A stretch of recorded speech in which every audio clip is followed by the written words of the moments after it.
الحمد لله الذي بلغنا رمضان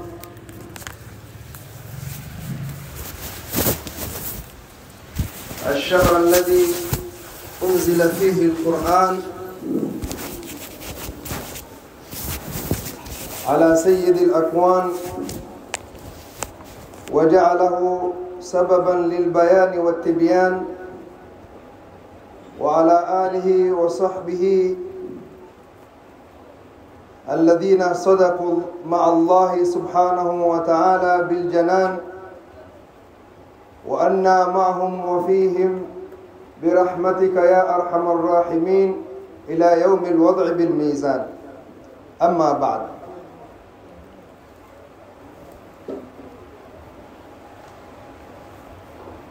khatibu hapa ametuelezea mawaidha mazuri sana, yalikusanya mambo mingi sana, na katika hayo mazungumzo yake wanasema katika hadithi iliyokuja katika upande wa dua, Mtume alimwambia Sayyidina Muadh, haulaha nudandin, hapo tuwazunguka baina ya kumwomba Mwenyezi Mungu janna na baina ya kujilinda na moto. Yani na sisi twasema haulaha nudandin, tutazunguka hapo katika mazungumzo ya Ustadh Yaqub. Ukiziangalia aya ziloteremka katika au kuhusu Ramadhan, hizi aya ya kwanza, ya ayyuhalladhina amanu kutiba alaykumus siyam. Aya ya kwanza, enyi mlioamini tumewafaradhia saum. Saum hii ya faradhi pengine na siyaki ya Qur'ani, yani mfululizo wa aya za Qur'ani huwazajibu maswali mingi ambayo mtu angekuwa ataka kuuliza. Dasturi ya Qur'ani kwa hiyo, ikija aya ya kwanza pengine mtu atakuwa na swali kwenye akili yake kabla hajauliza, basi Mwenyezi Mungu hujalia aya inayofuatia ikakujibu ile swali lako ulikuwa waliwaza. Maadamu siyamu imefaradhishwa, taibi imefaradhishwa mwezi gani? Aya inayofuatia shahru Ramadhan. Shahru Ramadhan, mwezi wa Ramadhani. Kwa nini mwezi wa Ramadhani? Pengine utajiuliza hili swali. Una nini mwezi wa Ramadhani? Unzila fihi alquran, sio furidha fihi siyam. Habari nyingine hiyo sasa. Na mtu akisoma Qur'ani kila anapopata ufahamu, anaisoma Qur'ani kwa ladha zaidi.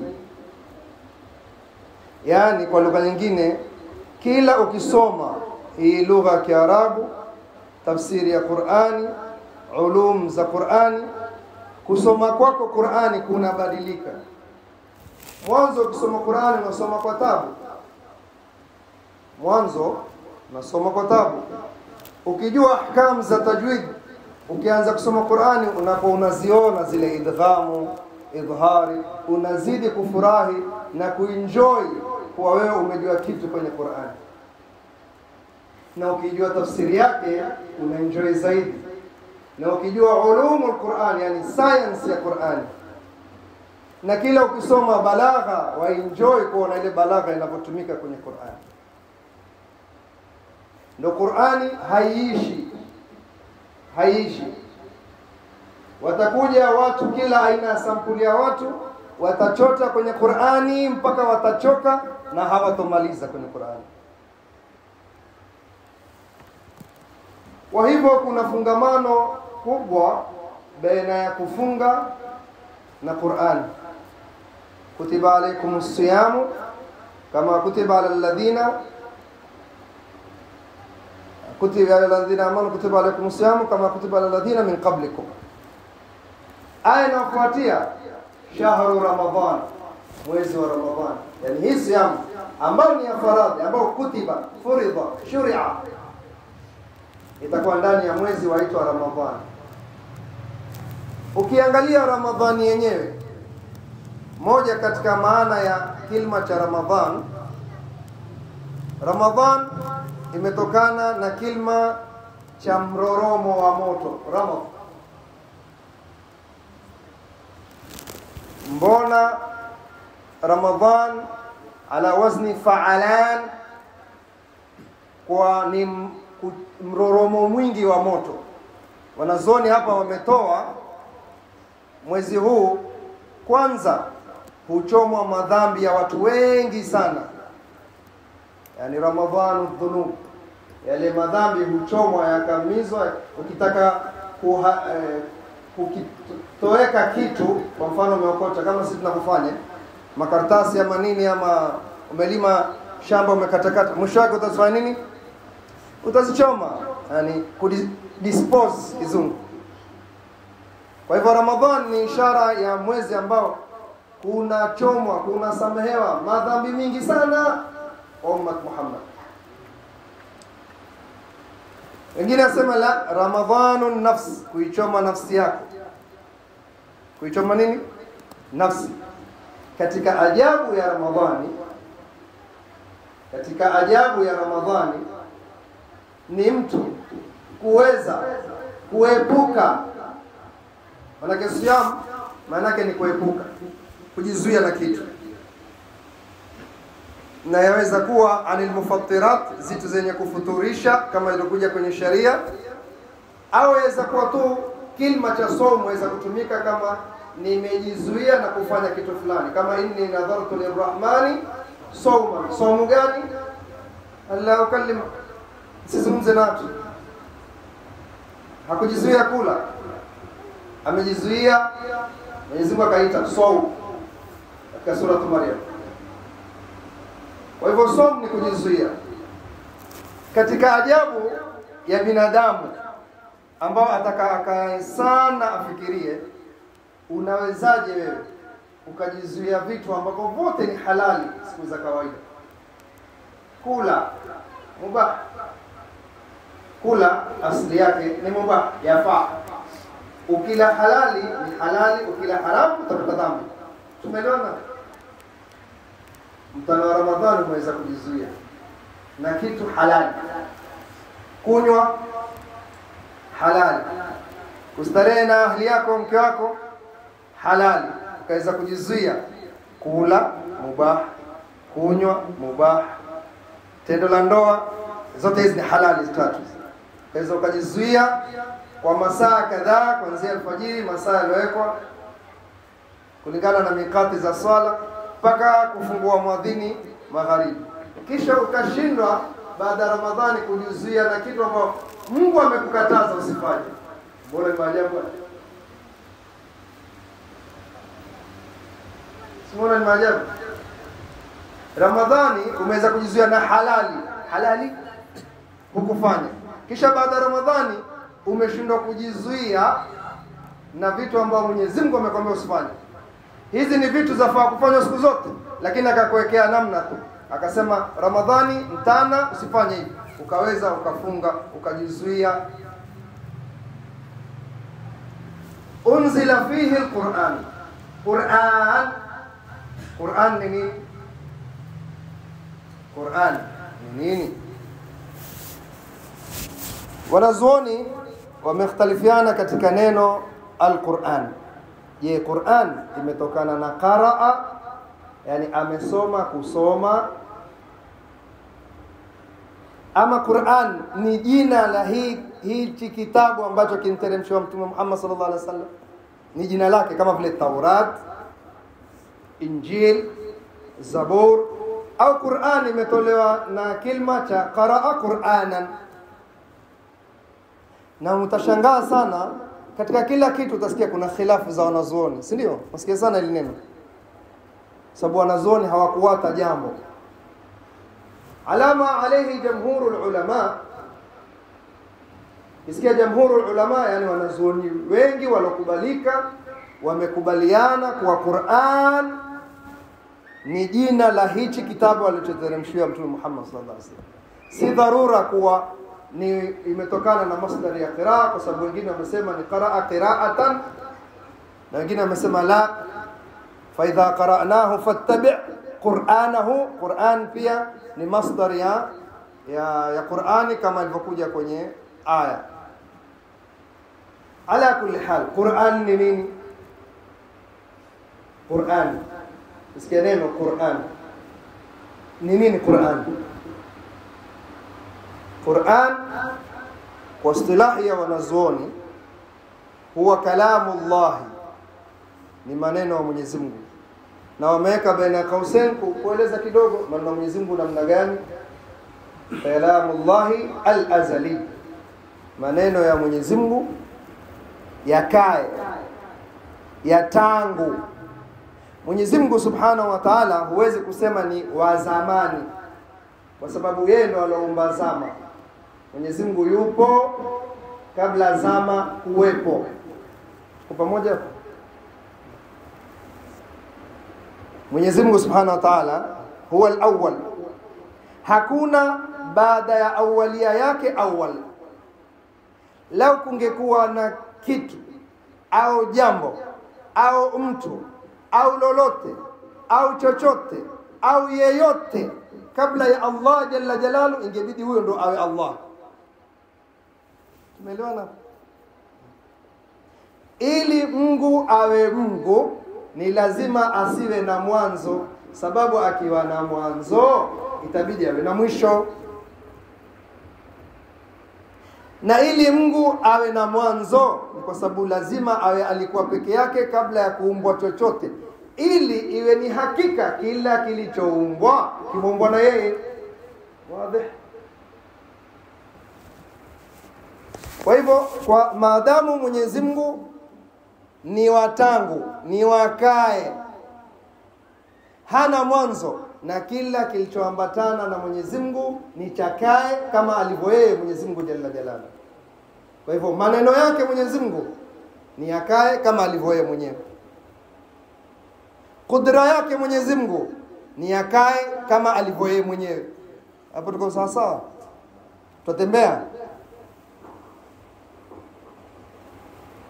Maneno ya Mwenyezi Mungu, kwa sababu Allah jalla jalalu amesema mwenyewe kwenye Qur'ani, laysa kamithlihi shay'un, hakuna kama mfano wake. Na wanazuoni wengine wamezithibitisha hapa kuwa kaf ni ya tashbihi na mithli ni ya tashbihi, yani iwe usimpigie mfano hata wa mbali wa kuwaza Mwenyezi Mungu jalla jalalu. Wengine nasema la, zikipambana tashbihi mbili, moja utosha, moja huwa mulgha katika dasturi ya kinahau.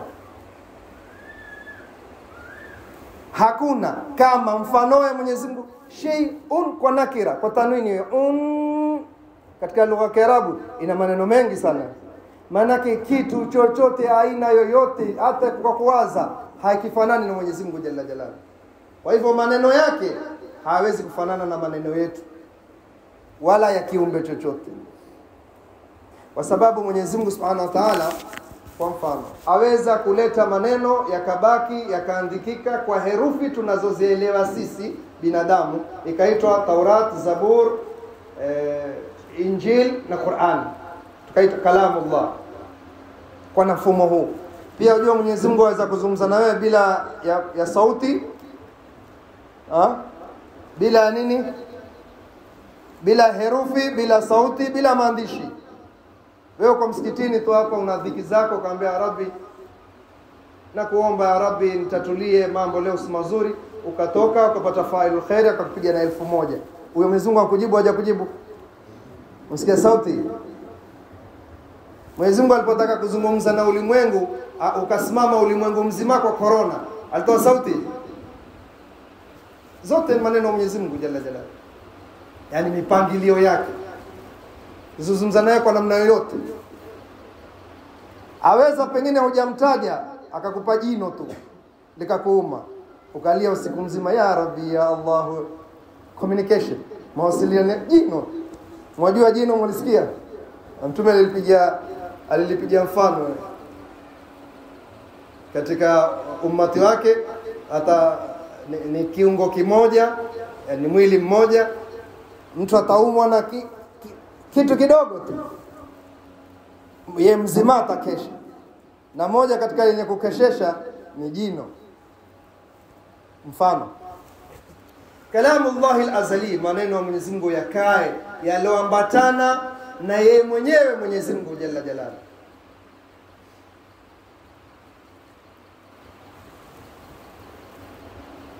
Kalamullahi al-munazzalu ala sayyidina Muhammad biwasitati Jibril alayhi salam, ni maneno ya Mwenyezi Mungu, lakini maadamu hii ni Qur'ani, na Mwenyezi Mungu yako mengi, kallama Allah Musa taklima, kuna Taurati, kuna Zaburi, kuna Injili. Maadamu hapa kuna Qur'ani, lazima kuletwe ibara ambayo itaonesha hii si kama zile nyingine,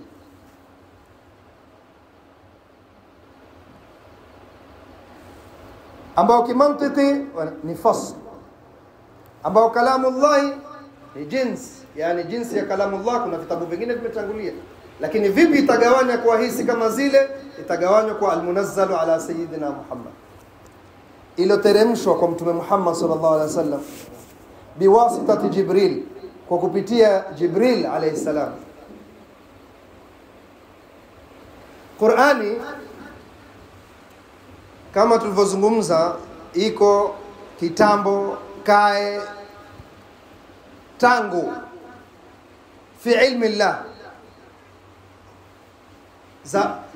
zama huko nyuma, kisha Mwenyezi Mungu Subhanahu wa Ta'ala akaihifadhi, innahu la Qur'anun Majid fi lawhin mahfudh, ikahifadhiwa kwenye lawh. Mbona Mwenyezi Mungu anasema lawh, ubao? Na mbona Mwenyezi Mungu Subhanahu wa Ta'ala amehifadhi? Kuonesha utukufu wa Qur'ani, kuonesha kwa Qur'ani vile vile alivyoitaka Mwenyezi Mungu ndio itatufikia sisi, hivyo hivyo ndio akatupa taswira lauh, ikahifadhiwa kwa hikma ya Mwenyezi Mungu, kwa namna Mwenyezi Mungu alivyotaka ihifadhiwe katika lauh. Yamaanisha Qur'ani kuisoma pia utaisoma kupitia lauh, imma ubao lauh au kartasi na maandishi, watu wote watasoma kupitia hiyo system.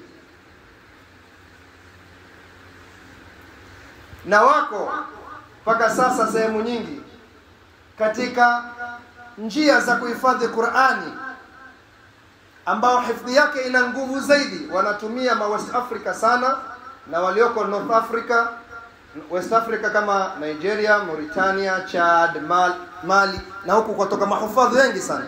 Na juu pia wanatumia Mauritania na mfano wao, na pia Somalia wanatumia, na huku Kenya wako baadhi ya madarasa wanatumia. Wanampa mtoto lauh, ubao, kisha anaandika ile Qur'ani ya leo. Nani ushaona namna hiyo? Unaandika hivi, unachova kwenye kama sijini chokaa nyeusi ama ni makaa meusi, wanaandika kwenye lauh, mtoto anahifadhi tu ile iliyoko kwenye lauh, ishara ya kubakia lauh mahfudh. Kisha wanafuta, kisha wanaandika ile ya leo. Kama jana ni qul a'udhu birabbin nas, leo ni qul a'udhu birabbil falaq, wanaandika kwenye lauh, na wanautumia hii lauh kwa baraka ya lauh mahfudh. Mwenyezi Mungu anajalia Qur'ani yao wengi hawa watoto inakuwa haitoki, inakuwa matin jiddan. Kisha ikateremshwa mara moja Qur'ani nzima katika Baitul Izza, ambao ni samau dunia, ambao ndio mawaqi'un nujum kwa hadithi tofauti. Hii kuteremshwa moja kwa moja na yaweza kujumuika riwaya zote mbili, ndio inna anzalnahu fi lailatil qadr. Sisi tumeiteremsha Qur'ani usiku wa cheo. Lakini ala asahhi alaqwal, na yaweza kujumuisha baina riwaya mbili ikiwa yawezekana kujumuisha. ala asahhi al-aqwal kuwa iliteremka katika usiku wa Lailatul Qadr. Wengine wasema imeteremshwa moja kwa moja mpaka kwenye samau dunia Baitul Izza siku ya 17 ya Ramadhani. Siku ya 17 Ramadhani. Wengine wanasema hii 17 Ramadhani ndio ile iliyoteremka duniani kwa Mtume Muhammad sallallahu alaihi wasallam. Au yaweza kuwa ni 17 hiyo kwa sababu Lailatul Qadr haijulikani uhakika wake ni lini. Kwa hivyo yaweza kuwa ni hiyo 17 na ndiyo ilikuwa Lailatul Qadr wakati huo na ndiyo iliyoteremkia Mtume sallallahu alaihi wasallam alipokuwa kwenye Ghar Hira. Hiyo 17. Wala hakuna mushkili katika masuala haya. Qur'ani iliteremshwa moja kwa moja kuonesha walioko kwenye mbingu 7 utukufu wa Qur'ani na ile ihtifal ya kuteremshwa Qur'ani nzima ikawekwa karibu kwenye samau dunia. Yani Baitul Izza ndio nyumba ambao imehifadhiwa Qur'ani, sasa ikawa inateremka munajjaman, yani yateremka kulingana na matukio. Kuteremshwa moja kwa moja katika Lauhul Mahfudh mpaka samau dunia ni sherehe. Mwenyezi Mungu apenda sherehe, ili mbingu 7 zote zisherehekee, zifurahie, ikujulikanwe leo Qur'ani yateremka kwenda kwenye samau dunia. Pia wapate kujitayarisha kwa sasa Mtume sallallahu alaihi wasallam itaanza kuteremka duniani munajjaman, yani kulingana na matukio. Ikija kilma cha anzala ni moja kwa moja, ni yote. Ikija kilma cha nazzala ni kidogo kidogo. Sikia lugha ya Kiarabu hiyo. Mwenyezi Mungu Subhanahu wa Ta'ala anasema kwenye Qur'ani, inna anzalnahu fi lailatul qadr. Sisi tumeiteremsha yote kifungu kimoja, Qur'ani nzima, yani Fatiha mpaka Nas yote kwa sherehe kubwa na istibshari ya malaika mpaka Baitul Izza.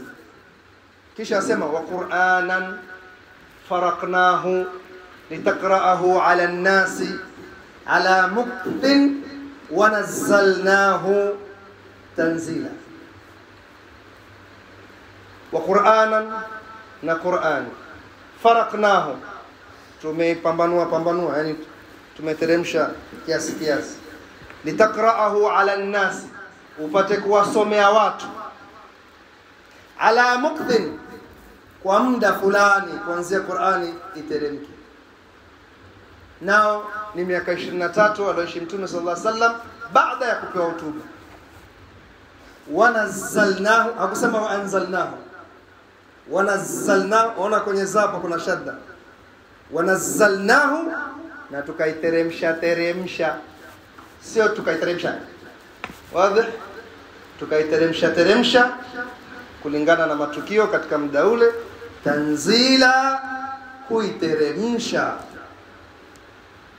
Kwa nini kuna taukid hapa? Kwa nini tumeteremsha kuiteremsha?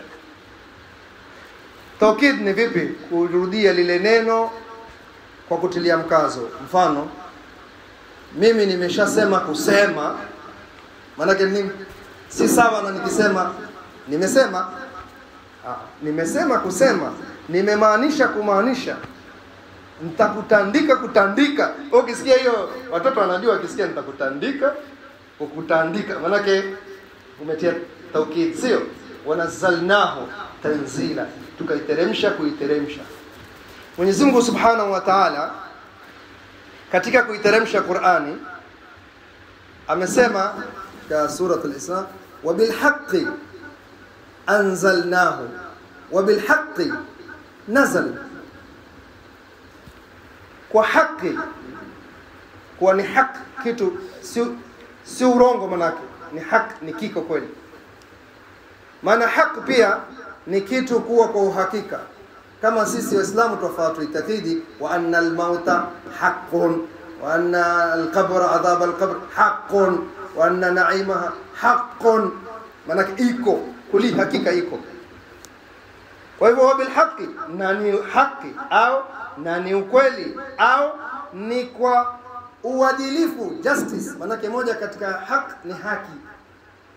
Tumeteremsha Qur'an, nayo ile Qur'ani mpaka kuwafikia ummat Muhammad, wa bil haqqi nazal, imeteremka hivyo hivyo kama tulivyoiteremsha, ili mtu isimpitikie mawazo kuwa hii Qur'ani imepitia wasita kutoka kwenye Baitul Izza kupewa Jibril alayhi salam, na Jibril alayhi salam kumpatia Mtume sallallahu alayhi wasallam, na Mtume sallallahu alayhi wasallam kuwapatia masahaba, na masahaba kuiandika mara kwanza kuijumuisha wakati wa khilafa Sayyidina Abu Bakar, na kuiweka msahafu mmoja wakati wa Sayyidina Uthman. Wa bil haqqi anzalnahu wa bil haqqi nazal, paka pale mwisho itakapofikia safari yake Qur'an, paka hii ambayo tunaisoma ndiyo ile Mwenyezi Mungu aliyoiteremsha kama ilivyo kwenye Lauhul Mahfuz safari yake ilipoanzia. Aliyoiteremsha nani? Nazala bihi ruhul amin, nazala bihi ruhul qudus, zote mbili. Ruhul, kwa nini Mwenyezi Mungu amesema aloteremka nao tulompa kumpatia Mtume Muhammad sallallahu alaihi wasallam ni ar-ruhul amin, kwa sifa ya amin ni Jibril, na ruhul qudus, roho takatifu. Alafu akamsifu kwa neno nyingine, allamahu shadidul quwa dhu mirratin fastawa. Huyo Jibril msone hivi tu. Kwa nini Mwenyezi Mungu aseme amin, ruhul qudus, ruhul amin? Sasa nazala bihi Jibril, na Jibril anatajwa kwenye Qur'an mara nyingi.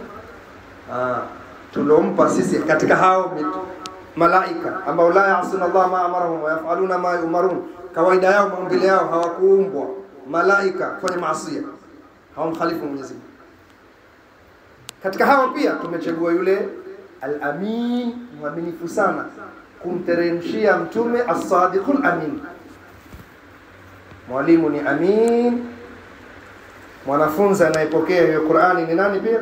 As-sadiqul amin.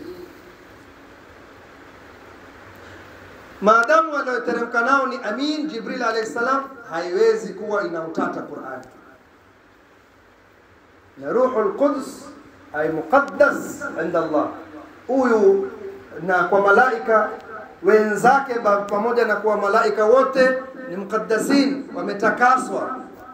Lakini Jibril qudus, roho takatifu, huyu katika huo uaminifu na utakatifu wake na kutii kwake katika hao malaika, top number 1, best, tumetegua best.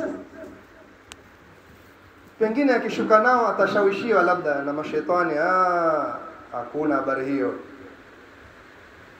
Allamahu shadidul quwa, ana nguvu huyo Jibril, si mtu kusongewa singelewa tu ovyo ovyo kusema labda jua alipoteremka na Qur'ani ilikuwa sienda kampatia Mtume sallallahu alaihi wasallam, alafu mashaitani sijui akamsimamia kwenye shetani. Huyo Jibril ana mbao 600, mbao yake moja yafunika ardhi nzima. Wale walioangamizwa hujanna aliha safilaha, waliotukuliwa ardhi na kaumu Lut, walitukuliwa alfajiri wale jamaa, aliweka tu kama ubele kwenye ile ardhi, kisha kainusha juu mpaka jamaa wakasikia ubaridi karibu na mawinguni kule kijiji kizima, alafu akakirudisha tu kama kuua mbu tu. Basi juu ya ardhi ikageuzwa ikawa chini, ule mji ukawa chini, akaizika kwa lahadha moja tu. Dhu mirratin fasta, manake mwenye miraba kwa tafsiri zetu, tena alostawi.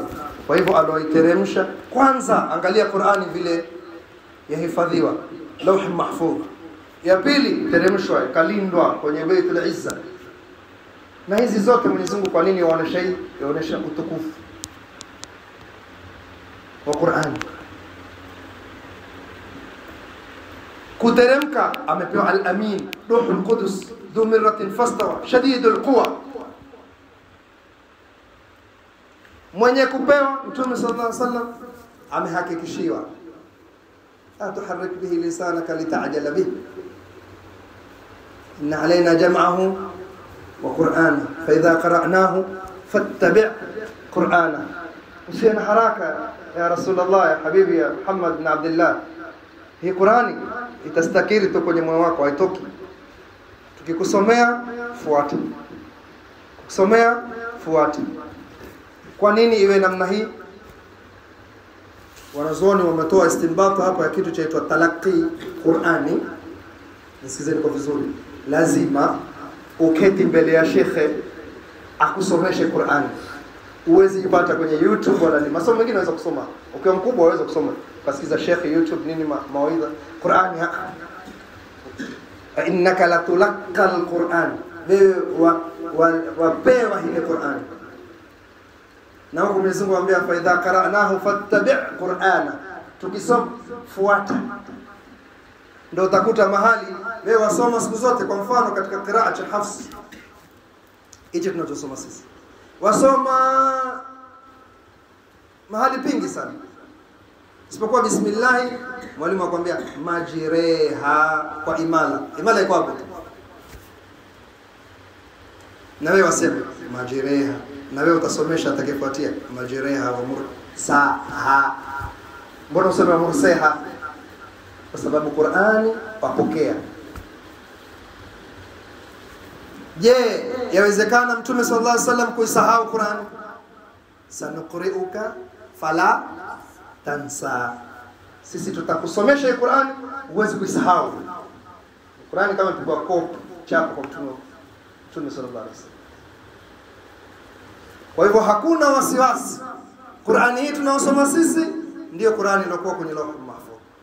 Imepitia mambo mengi kwa hikma ya Mwenyezi Mungu, na alipoondoka Mtume sallallahu alaihi wasallam kwenda kwenye hayatul barzakhia, Qur'ani ilikuwa imekamilika, na mwanzo iliyoteremka katika Qur'ani ni Mtume sallallahu alaihi wasallam alikuwa yuko ghari Hira Makkah, yatahannathu ay yata'abbadu, akikaa peke yake aona dhiki, watu waabudu masanamu, kiti peke yake. Na hii ni taratibu mpaka leo iko katika tasawuf, yaitwa khalwa. Wajua watu wengine wakisikia khalwa kelele tayari. La, khalwa kana yatakhalla, ndo khalwa fi ghar Hira. Na Sayyidatuna Khadija akimletea chakula kila siku tatu kulingana na mpangilio vile. Akipanda jamanini ghar Hira katika Jabal an-Nur, ukienda kuupanda sasa hivi utamaliza saa moja zima, na imechongwa, imetiwa handrail ya kushikilia kupanda. Sayyidatuna Khadija alikuwa kipanda wakati huo alikuwa haijachongwa kwa jua hilo, na akimwangalia Mtume sallallahu alaihi wasallam iko salama alaiha ridwan. Akaja akateremshwa Jibril siku ya kwanza. Mtume sallallahu alaihi wasallam ameona malaika kwa mara ya kwanza. Desturi ya Mwenyezi Mungu Subhanahu wa Ta'ala, kila kitu yampa mja tadrijiyan, na usipopata kitu tadrijiyan lazima kitakuangamiza. Tadrijiyan yani kidogo kidogo, na binadamu atakiwa kitu chochote apande kidogo kidogo. Yani some chekechea, primary watu maaluma kidogo, sio junior secondary, JSS hivyo. Haiwezekani ukimwachilia mtoto mdogo mfundishe kitu mfano cha university moja kwa moja, hamtaelewana, utammaliza, utamkoroga. Vile pia hapa mfano, mshaona wale watu wamelala tu akiamka wanalipuka na mapesa, utajiri wa ghafla. Unaona vile wanakuwa? Yaani mtu ampata zare chembele chenyewe. Amelala akiamka hilo tenda linkuja, akilala akiamka mwenyewe waishi kwenye bed sitter studio, alafu mara zimemwingilia kama milioni 5 kwa mpigo mmoja. Sababu za Mwenyezi Mungu. Unamwona ule mtu vile anakuwa? Mara nyingi ghaliban baada ya siku 3 ama wiki hanazo zile pesa. Azaamka siku hiyo akatoa pasipoti ya kasafiri, ajua ameenda kwenye nchi, asema si kwa staki, akirudi kwao hapa kwetu Jomvu baada ya wiki mbili, lakini anazipata kwa taratibu. You are safe, you are jenga. yafanya istithmar, ya invest, si ndio? Kisha zile pesa pia huwa mzoea huwa hana balaa. Vile vile mtu amechukua maalumat kwenye internet akasoma ilmu kubwa alafu ataka kuzungumza, anakuwa na shida mtu, kwa sababu hakujijengea, hana misingi. Na ndio msiba tulionao sasa hivi. Ulama wengi, si ulama lakini tuwaite ulama wengi, mwajua katika shida iliyoko, isipokuwa kwenye dini ndo tuna mafundi wengi. Hapa tuweza kuhesabu plumber ni wangapi Jomvu, tukajua plumber ni wangapi mara moja. Lakini ulama, kila mtu alim, kila mtu atoa fatwa. Wakati wa masahaba ilikuwa mtu anaenda zaidi ya masahaba kadhaa, la yajidu man yufti. Kila sahaba amesijui yalla muulize Sayyidina Hudhaifa al-Yamani, ama akamuulize Abu Huraira mswaliaji, kila mtu yakimbia. Leo watu wakaa wenye kuna jambo siku hizi linaitwa content creation. Mwajua hivyo? Mwajua wazungumzaji wengi katika maduat ni content creator. Hebu mtu yusimama Ramadhani hii kisha yuatoa content. Nimeona nasema Ramadhani hauna fadhila yoyote isipokuwa tu kumfaradhiwa somo. Wanatafuta share na likes ama watu wakuone sana ama ni yani basi ya shahr Ramadhan alladhi unzila fi al-Qur'an. Kwambia ni isipokuwa tu kuna somo ndani na vile watu wafunga ndio basi wameutukuza, lakini hauko kwenye ashhurul hurum. Nani hajasikia? Iko hiyo. Kama hajasikia yaje scroll utaipata tu. Asema ashhur inda tashhur inda Allah 12 fi kitabillah minha arba'atun hurum. Shahr Ramadhan si arba'atun hurum. Nani anakuambia lazima iwe arba'atun hurum? Iwe ni yale miezi minne ndio mtukufu sana. Kila mwezi una utukufu wake. Na wajua pia katika hikma Mwenyezi Mungu ameutoa kando shahru Ramadhan ili uwe na mazia kivake, uwe na uspecial wake. Leo ungekuwa katika ashhurul hurum tungekuwa tuutukuza kwa sababu ni miana ashhurul hurum. Tumeelewana? Ili huu uwe ni mwezi wa tukuzo sababu kuna siyam na unzila fihi alquran. Tuelewana hapo? Kama namna mtume kuzaliwa Rabi', ili ile Rabiul Awwal itukuzwe kwa ajili ya mtume tu sallallahu alaihi wasallam, sio kwa sababu ni ashhurul hurum. Tusichanganye mada. Hikma Mwenyezi Mungu ndiye. Jibril alayhi salam akamwambia mtume sallallahu alaihi wasallam, akamteremkia mtume, akashangaa kiumbe gani huyo? Akamwambia iqra, soma kicho kwanza kutoka juu. Nini? Soma. Ma ana biqari. Kwa hivyo ummat Muhammad ni umma wa kusoma. Na aya za mwanzo ziliteremshwa ajib, maana yake ndio imebeba ummat Muhammad mpaka kiyama saa. Ummat Muhammad suluhisho lao kubwa iqra. Na msiba mkubwa wa ummat Muhammad uko kwenye iqra. Na kuondolewa utawala, hukumu, hikma, kuchanganyikiwa sisi katika ijtimaa, kuchanganyikiwa katika uchumi wetu, iktisad. Suluhisho lake iqra. Funguo moja tu hapo, iqra, soma. Kisoma kila mtu anakuheshimu.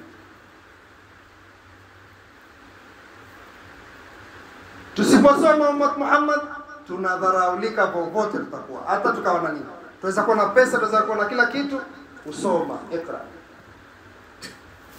Maana biqari, sikuwa mwenye kusoma. Jibril alayhi salam akamfinya mtume sallallahu alaihi wasallam, kumaanisha kusoma lazima tabu ila yaum alqiyama. Kusoma lazima tabu. Hapa mashallah kuna walimu na kuna wanafunzi. Nafikiri mshaelewa. Kusoma tabu, waamka asubuhi mara utaki kwenda tabu. Na subhana al-Malik al-Quddus, kusoma chochote ni tabu. Nyinyi mwasema madrasa, watu watasema aje madrasa, mtoto wangu hapendi kwenda sababu alichapwa. Ushawahi kwenda kwa Sarmala wewe carpenter wakati anafundisha kazi ya carpenter kaona vile kwambia? Ushawahi nani ambaye kwenda garage van wajifundisha mtu wa mkono wa garage? Umeona vile kwambia? Jamaa kuitisha number 10 spana. Waleta number 10 na kwamba nani kwamba number 10. Wewe ndio utajua nini kazi hiyo. Wewe ndio hivyo. Jua likiwa kali, ile jamaa ile shekhe lako sasa wa gereji haingii chini ya gari, kwamba ingia. Jua kali. Tandika pale chini box kidogo. Kwambia, "Ona kisha yeye nje kule." Umeona hiyo nati? Hapo juu. Kushoto. Hata chungulie. Alafu fungua sio basi wote. Tabu sitabu. Niambieni.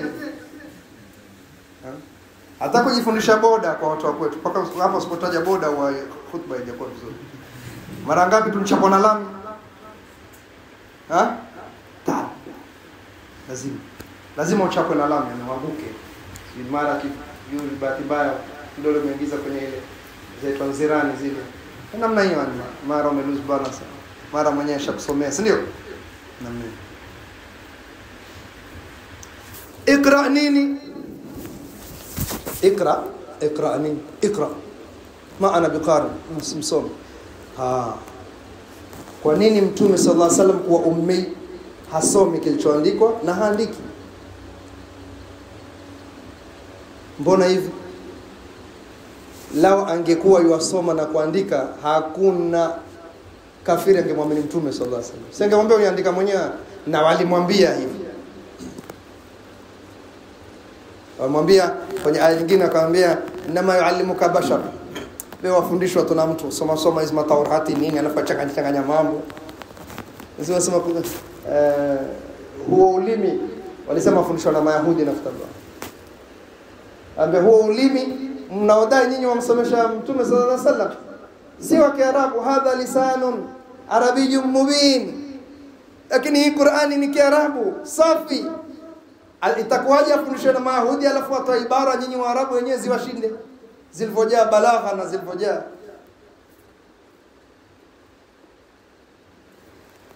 Ikra, soma. Tusome nini? Mwenyezi Mungu amefungua kwenye Qur'ani. Tutafuta ikra kwenye Qur'ani. Waje niwape habari zimekujaje. Faqra'u ma tayassara minal ikra, soma nini? Faqra'u ma tayassara minal Qur'ani, kisha mbele kidogo waqra'u ma tayassara minhu ay minal Qur'an. Kwa hivyo cha kusomwa ni nini? Cha kusomwa ni nini? Qur'ani. Soma usomacho. Kama usome Qur'ani hujasoma hiyo ikra bado. Lakini kule nitapata ilmu, nitapata kwa tafsiri mbili zichukue. Imma hakuna chochote mafarratna fil kitabi min shay, hatukuwata katika Qur'ani chochote min shay'in, tumesema tanwini ina kazi. Kwa hivyo ukisoma physics, geology, geography au geology kwa lugha za ardhi na madini na zilizoko ndani, kwa lugha ya space na anga, kwa lugha ya majabali, kwa lugha ya misitu, kwa lugha ya bahari, kwa lugha ya binadamu na sciences zilizomo kwenye binadamu, kumjua mwili wake au tabia au mazingara, chochote wewe uko katika muktadha wa Qur'ani, hujatoka. Kwa sababu ma farratna fil kitabi min shay, hatukuacha kitu, iko. Lakini tumpewa malengo ya kusomea. Ikra bismi, ona hiyo bi, malengo haya. Soma kwa ajili ya nini wasoma? Bismi rabbikal ladhi khalaq. Wasoma kwa ajili ya jina la Mola wako ambaye aloumba. Mwenyezi Mungu anataja khalaq hapa kitu cha kwanza. Kwa sababu gani? Aslu kulli shay, kitu cha asili ya kitu chochote lazima kiwe kiliumbwa. Kwa hivyo elimu zote ziko hapo ndani maadamu iliumbwa. Wazi? Khalaqal insana min 'alaq, hiyo tayari ilmu ya kwanza hiyo, biolojia hiyo. Ameumba binadamu kutoka mara kwanza Mtume sallallahu alaihi wasallam, aya za kwanza kuteremka. Ilmu deep, ilmu za deep. Ya Rabbi, lakini kusoma ni kuzito. Mwenyezi Mungu amekuwekea kaida moja tu, Iqra wa rabbukal Ajib maneno yake. Iqra, soma. Sizipati. Iqra wa rabbukal akram. Mwenyezi Mungu ni mkarimu, atakufungulia tu elimu.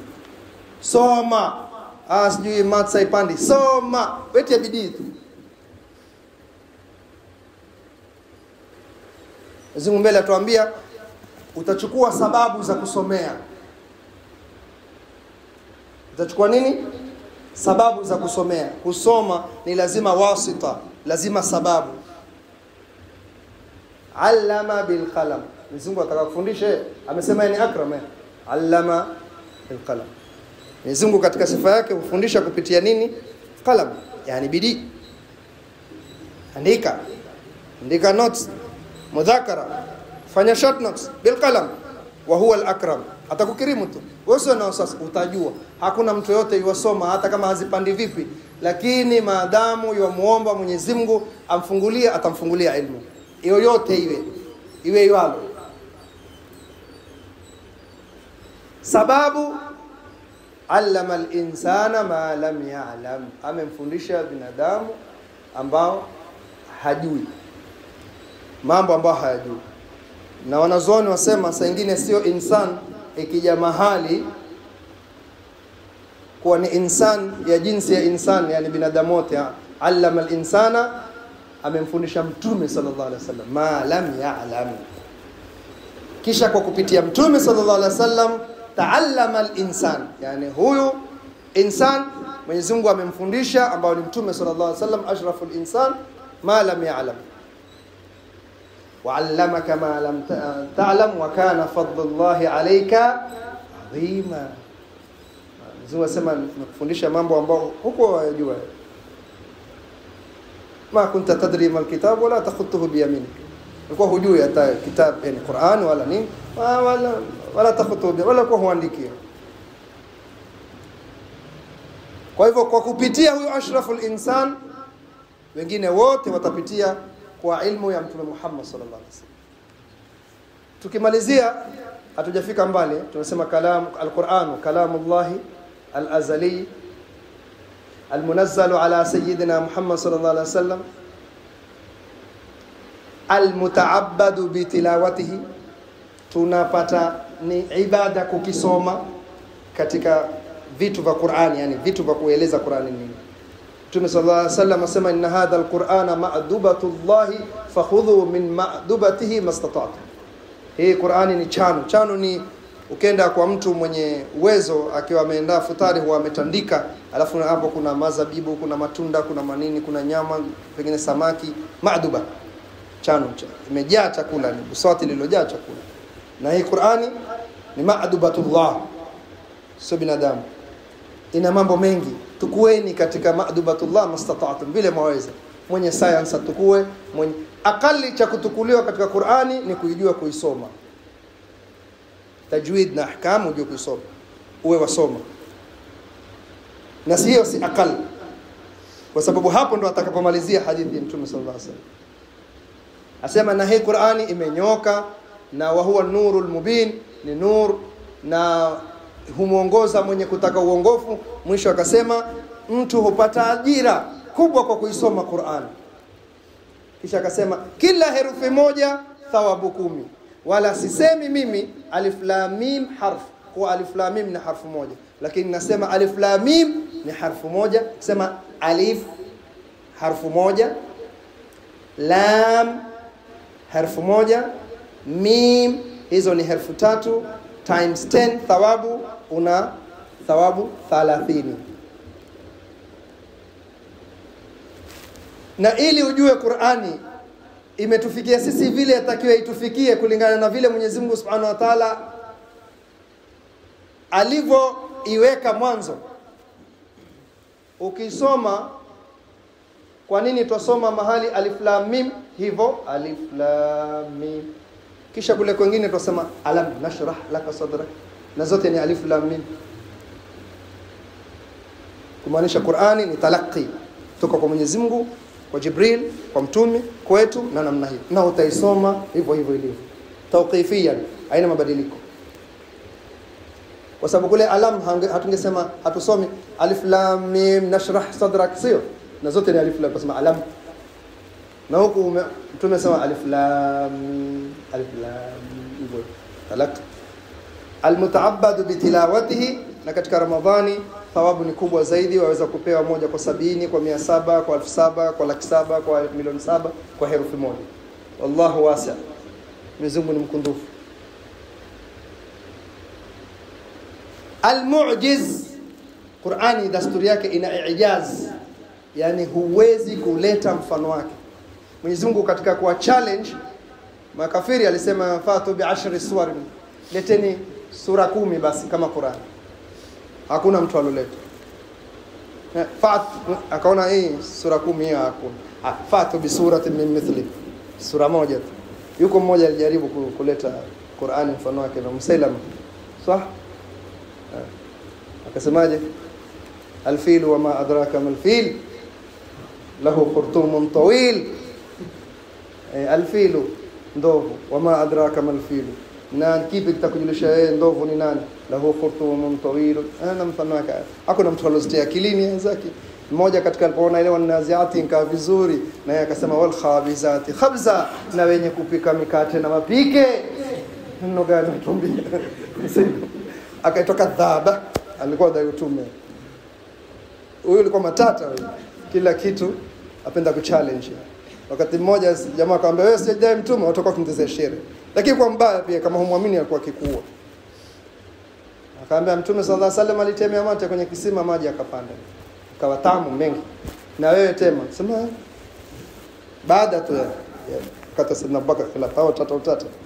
Katika fitna kubwa Mtume sallallahu alaihi wasallam, man naja minha naja, thalathatun man naja minha naja, thalathatun man naja minha naja, thalathatun man naja minha naja. Tatu hizo mwenye kuokoka ameokoka. Tumesema fitna tatu kubwa, mwenye kuokoka ameokoka. Mauti, kufa kwangu, kutotokea fitna na zalzala ya imani. Ndio Sayyidina Abubakar alipochukua tu akawekwa busy ridda, watu waloritaji, wengine takutoa zaka, wengine nasema kwa nini tutoa zaka, mtume ashakufa, wengine Musailama kadhaba nayo adai utume, hivyo busy. Sayyidina Abubakar alikuwa busy khilafa yake, busy sana. Tunasema mauti, kufa kwangu mimi, atakayeepuka hapo ameepuka. Nyingine wa mautu khalifin mustabirin fi baiti, na kufa khalifa ambaye alokaa subra kwenye nyumba yake, Sayyidina Uthman. Na hilo ni darasa kubwa sana wa masahaba kuelewa fiqh tahawulat, yani fiqh kuelewa mambo ambayo yatageuka geuka. Katika Uislamu kuna thawabit, mambo ambayo hayageuki. Qur'an, hadith, fiqh, iman, antumina billah, hizi thawabit. Maratibul ihsan, suluk, kuondoa ujbu, kibri, nini, hizi vitu thawabit ziko. Kuna namna yake, wafuata namna hiyo tu. Kuna zingine ni mutaghayyirat, ambao ni masala darasa kubwa sana. Hata si darasa hii yatakana seminar kuzungumza ilmu hii, ambao ndo ar-ruknu rabi', ndo rukni ya 4 katika usuluddin. Na masahaba walielewa hii. Ndio maana wakati alipokufa tu Mtume sallallahu alaihi wasallam, Sayyidina Abubakar alithubutu, kwa sababu alijua hapa tusipookoka na fitna hii kutatetelezeka. Pamoja na kuwa Sayyidina Umar alifadhaika, pamoja na kuwa Sayyidina Ali alitulia, akakaa na Mtume sallallahu alaihi wasallam, hakutoka kwenye chumba cha Mtume sallallahu alaihi wasallam. Kuelewa mambo yanayobadilika badilika, na Mtume alituambia nini na tuwafaa tufanye nini. Nasema na fitna ya pili kubwa, mautu khalifatin, atakufa khalifa ambao ni sabir fi baitihi, alosubiri katika nyumba yake, ambaye ni Sayyidina Uthman. Na tatizo kubwa paka sasa tuko nao sisi, kuuliwa Sayyidina Uthman. Kuuliwa Sayyidina Umar haikuleta fitna kubwa. Sayyidina Uthman alichukua usukani, mambo yakatulia. Kuuliwa Sayyidina Uthman, ndio maana Sayyidina Ali hakuweza kupata khilafa ya makini. Walikhtalifiana. Nyingine fitna ya mwisho ni ad-Dajjal. Unaona fitna ile ya mwisho iko mbali sana. Kwa hivyo kuanzia Sayyidina Uthman mpaka Dajjal, na hii ni somo ambao katika nusus kuna qiraa yaitwa qiraatul istibaqiyya. Qiraatul istibaqiyya, kusoma nusus ukazielewa, sio kusoma tarikh kama hawadith. Kuna mambo mawili, ukisoma tarikh kama matukio utakosea sana, utawatia masahaba kwenye lawama. Ukisoma ile matukio vile vile yalivyotukia, ukayarudisha kwa nafsi ya 80, mtume ya 80 kwenye jambo hili, utakuwa kwenye manhajus salama. Elimu hii ameitumikia sana habibana wa sheikhana al-Habib Abu Bakr al-Adani bin Ali al-Mashhur al-Adani rahimahullah. Nimekufa karibuni miaka kidogo tu kama mitatu, mpaka qiyam saa. Kisha fitna kubwa ni Dajjal. Kwa hivyo ilitokea wakati wa kufa Mtume sallallahu alaihi wasallam fitna nyingi sana, kama alivyotaja Mtume sallallahu alaihi wasallam. Almutaabbad bitilawatihi almaktubu fi almushaf, wakazidisha wanazoni, imeandikwa kwenye huu msahafu wenye gombo namna hiyo kwa mipango. Tumechukua muda mwingi kwa sababu kupatikana tena itakuwa ngumu.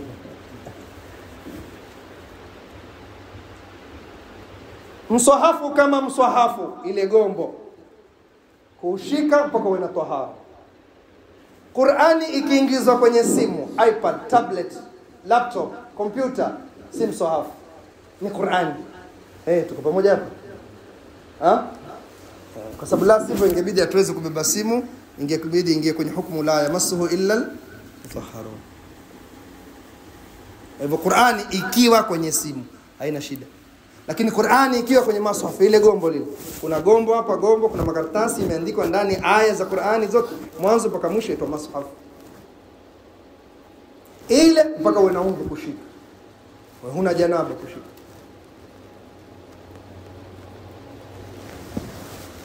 Al-mabdu'u bi surati al-Fatiha, inaanza kwa suratul Fatiha, wal mukhtatamu bi surati an-Nas, na inamalizikia na suratul Nas. Hii ndio maana ya Qur'ani. Tumetabaruku tu leo kwa muda huu kidogo kusema tu Qur'ani ni nini. Tusomeni sana Qur'ani, hasa Ramadhani na isokuwa Ramadhani pia. Wallahi Qur'ani ni nuru. Nyumba zinaosoma Qur'ani zinametameta, malaika wanaziona nyumba hizi kama sisi tunavyoona nyota. Bali imetokea katika masahaba aina mbili riwaya. Ima moja, watu masahaba waliona nyumba moja imejaa kandili.